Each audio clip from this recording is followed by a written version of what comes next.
Hey, personas que recibirán la respuesta de Dios y aún se la perdirán. No porque Dios cambiará de opinión, sino porque cuando la respuesta llegó, el corazón no estaba listo. Esta historia comienza ahí, en ese punto incómodo don la fe cree, pero la vida no se ha ordenado todavía. Tal vez has orado durante ecos pidiendo una puerta, un asilo, un cambio urgente. Tal vez sientes silencio y penses que el cielo estaba cerrado. Pero que pasaría si la respuesta yo paso frente a ti y no supiste reconocerla. Cuidate hasta el final porque lo que vas a escoger puede cambiar la forma en que oras y también la forma en que vives. Y que no hay acusación, solo una verdad suave que incomoda y despierta. Dios no juega a esconderse, pero tampoco entrega con ligereza aquello que puede romper. A veces responde antes de que estés preparado, para mostrar lo que falta por construir dentro de ti. Esta no es una historia sobre culpa, sino sobre conciencia, sobre aprender a escoger cuando Dios habla sin ruido, sobre entender que esperar no siempre es quedarse quieto.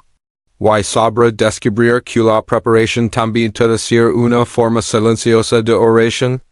El protagonista de esta historia es una persona común, no es un villano ni un hero. Es alguien sencillo, trabajador a ratos, cansado casi siempre, creyente desde hacecos, pero interiormente desordenado. Cree en Dios, ora antes de dormir y gratis cuando pueda, para su vida diaria. Esta línea de atrasos, promesas rotas y majanas que empiezan siempre con prisa. Cada noche repite la misma oración. Pide en cambio, una bendición, una oportunidad que lo saque del mismo lugar. La habla a Dios con sinceridad, con palabras simples, a veces con lágrimas. Dice que confía, que espera, que está listo. Sin embargo, cuando amanece, todo sigue igual. Las decisiones se posponen, los hábitos no cambian y el esfuerzo se deja para después. No es falta de fe lo que lo detiene. Es una fe cansada, cómoda, acostumbrada a pedir sin revisar la propia casa. Ora mucho pero se prepara poco. Cree que Dios hará lo que él no quiere enfrentar. Espera un milagro que ordie lo que él evita ordenar. Vive diciendo mañana, cuando la vida lo pida ahora. Tal vez por eso esta historia se siente cercana. Porque no habla de alguien lejano, sino de alguien que se parece muchos. A alguien que cree, pero no se mueve. Que espera, pero no se disciplina. Que confunde paciencia con inmovilidad y oración con excusa. Y sin darse cuenta, convierte la espera en un lugar cómodo, donde el tiempo pasa y la respuesta, aunque cercana, todavía no puede quedarse. No sabe que Dios ya escuchó, pero también observa. Observa si el carácter alcanza, si el orden sostiene, si el corazón resiste. La espera no era castigo, era formación silenciosa, necesaria, paciente, destinada a preparar lo que no estaba listo. Por eso, su historia empieza antes del cambio, dentro hoy. Un día la respuesta llegó sin ruido. No hubo luces ni señales extraordinarias. Llegó como una oportunidad concreta, pero casi frágil. Una persona llamó, una puerta se abrió, una posibilidad apareció justo, donde siempre había estado. No parecía un milagro, parecía trabajo. No parecía cielo, parecía responsabilidad. El protagonista sintió algo extraño. Por un instante pensó que quizá eso era lo que había dicho. Pero el miedo habló más fuerte. Dudó, se preguntó si estaba listo, si era el momento correcto. Si no sería mejor esperar un poco más, dio mañana, como tantas veces. Mañana ordeno, mañana respondo, mañana doy el paso. La oportunidad no exigía perfección, exigía decisión. Pedía presencia, no promesas, pero él se asustó. Pensó en el esfuerzo, en el cambio de rutina, en el riesgo de fallar. Oró otra vez, pidiendo confirmación, Cuando en el fondo sabía que la respuesta ya estaba frente a él. Pasaron los días y la puerta siguió abierta, pero no para siempre. Cada mañana a la hora se conversa en mañana y cada mañana era más fácil postergar. Confundió prudencia con miedo y fe con espera pasiva. Creo que Dios debía insistir cuando en realidad era el quien debía moverse. Así comenzó el conflicto real. No entre Dios y el hombre sino dentro del corazón. Porque la respuesta no siempre liga como esperamos. A veces liga como un paso incómodo, como una decisión urgente, como un llamado. Y cuando no parece milagro, solemos pensar que no es Dios, sin darse cuenta. El protagonista estaba a punto de perder lo que tanto había pedido, no por falta de fe, sino por falta de valencia. Y silencio exterior escondía una respuesta viva, esperando obediencia sencilla, atención presente y un corazón dispuesto a actuar hoy, no mañana, con humildad real profunda. Al principio no se dio cuenta. La oportunidad no desaparece de golpe, simplemente empezó a enfriarse. Las llamadas fueron menos frecuentes, los mensajes tardaban más, el interés se volvió distante. Nada dramático, nada bruscamente solo un lento apagarse que él prefirió ignorar, creyendo que todavía había tiempo. Con el paso de las semanas, algo dentro comenzó a pasar. La oración ya no tenía la misma tranquilidad. Las palabras salían, pero regresaban vacías. Apareció una confusión silenciosa, una mezcla de cansancio y decepción espiritual. Se preguntaba por qué, después de tanto pedir, todo seguía igual. Pensó que tal vez Dios había decidido no responder. La frustración creció cuando vio que otros avanzaban. Personas con menos preparación, menos fe aparente, pero con decisión, eso dolía. No por envidia abierta, sino por una sensación amarga de haber llegado tarde. Cada mañana repite la pregunta que no se atrevía a decir en voz alta, ¿por qué Dios no respondió? No entendía que la respuesta no se había ido, simplemente se había agotado la espera. Dios no cerró la puerta con ruido. Fue el tiempo el que la cerró suavemente. Y el tiempo no castiga, solo revela. Revela lo que se hizo y lo que se dejó de hacer. El protagonista comenzó a cargar una culpa confusa. No sabía si faló Dios o faló él, buscaba consuelo en explicaciones espirituales, cuando la herida estaba en la falta de acción. Seguía orando, pero evitaba mirar de frente las decisiones que nunca tomó. Hacia la oportunidad terminó de enfriarse. No como castigo, sino como consecuencia. Y silencio más doloroso que cualquier rechazo empezó a nacer una pregunta más honesta. Tal vez Dios sí respondió, tal vez la respuesta llegó. Tal vez el verdadero problema no fue el cielo cerrado, sino el corazón que no se movió a tiempo. Ali comenzó un vacío profundo, no de fe perdida, sino de comprensión, don la espera se transformó en espejo, mostrando hábitos, miedos y excusas, y dejando claro que la respuesta exige movimiento antes que más explicas el encuentro ocurrió en un momento sencillo, casi invisible. No fue en un templo ni durante una oración larga, sino en una conversación breve con un anciano que parece levar la paz en la mirada. No hablaba fuerte, no daba órdenes. Escuchaba primero, como quien entiende el peso del silencio ajeno. El protagonista habló sin filtros. Contó su cansancio, su decepción, la sensación de haber sido ignorado por Dios. El anciano no lo interrumpió. Asintió despacio, dando espacio entre cada gesto, como si cada pausa también enseñara. No hubo reproche, solo atención honesta. Cuando el protagonista terminó, el anciano dio pocas palabras, pero precisas. Dio que Dios no juega con la esperanza de nadie.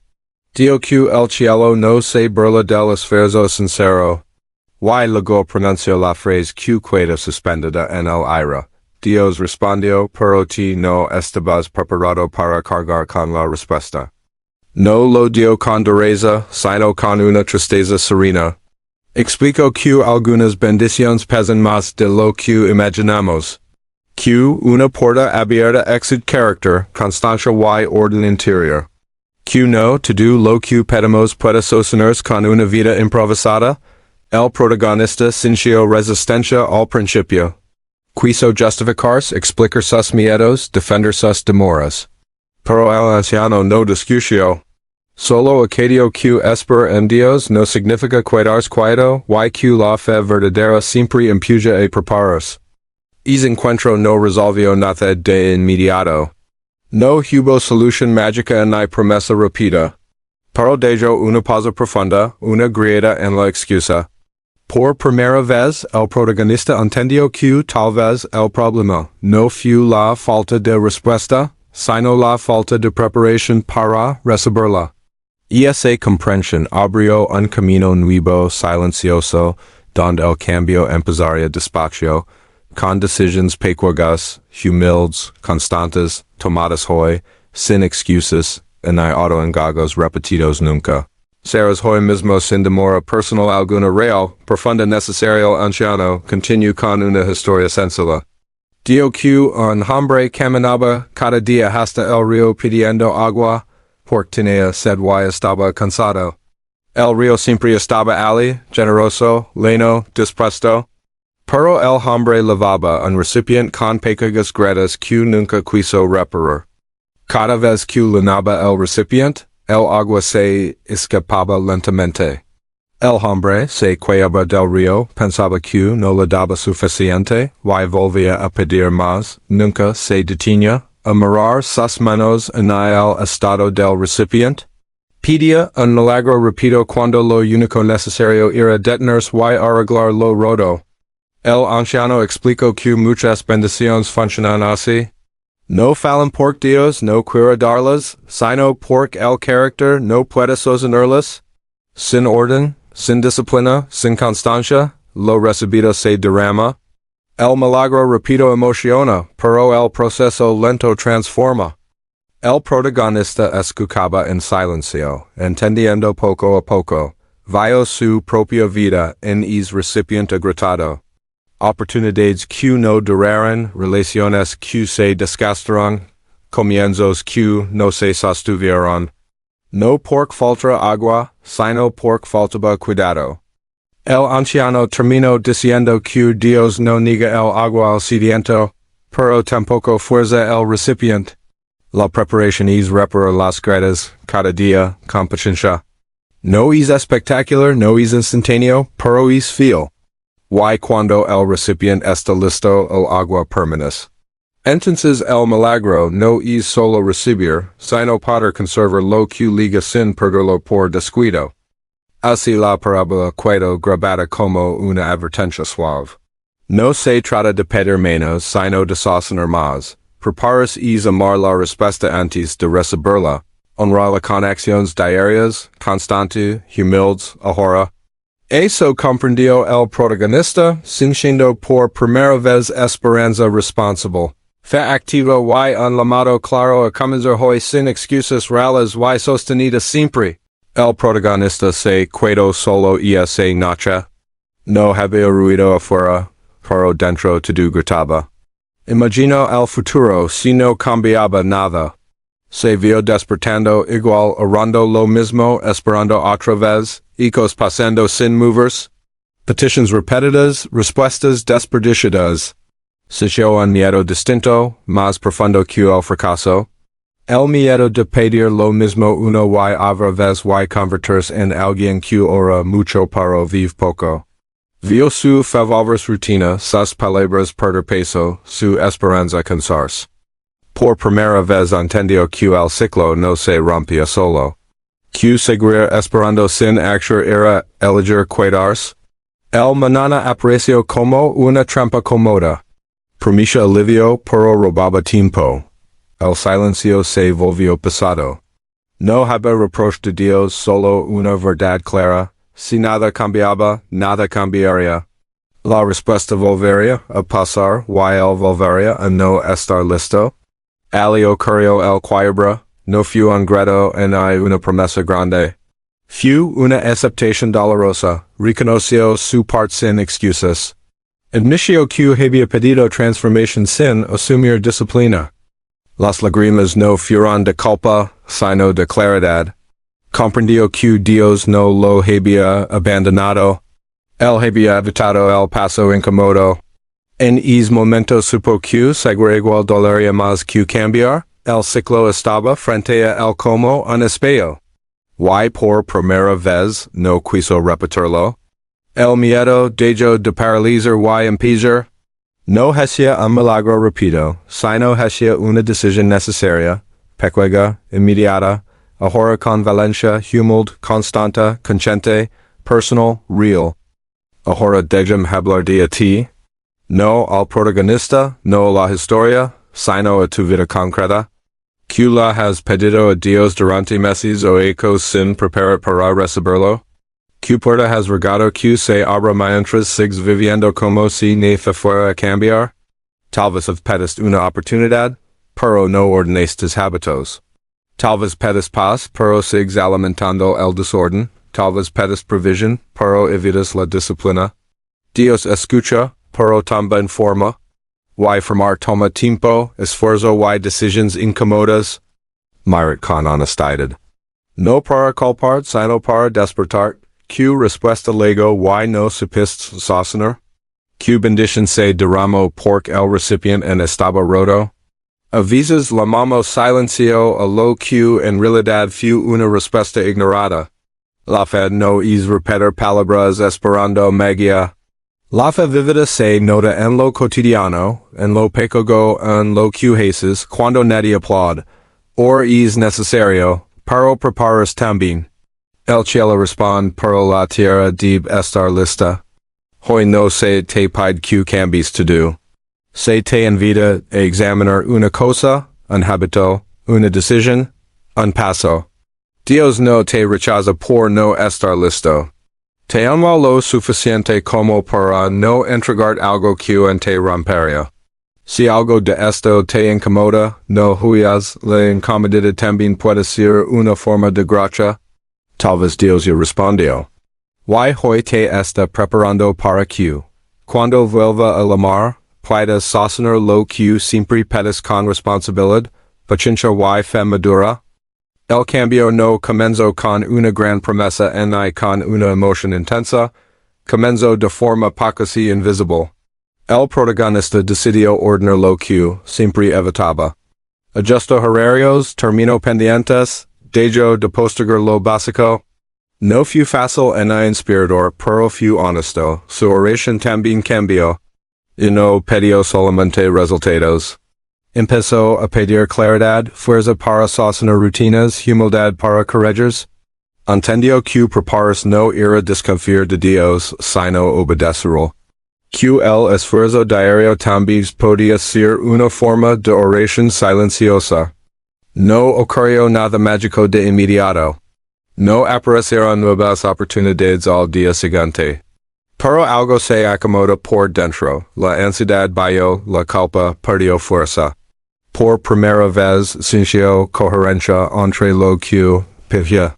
Aprendió que la disciplina no es castigo, es cuidado. Que el orden no apaga la fe, la protege.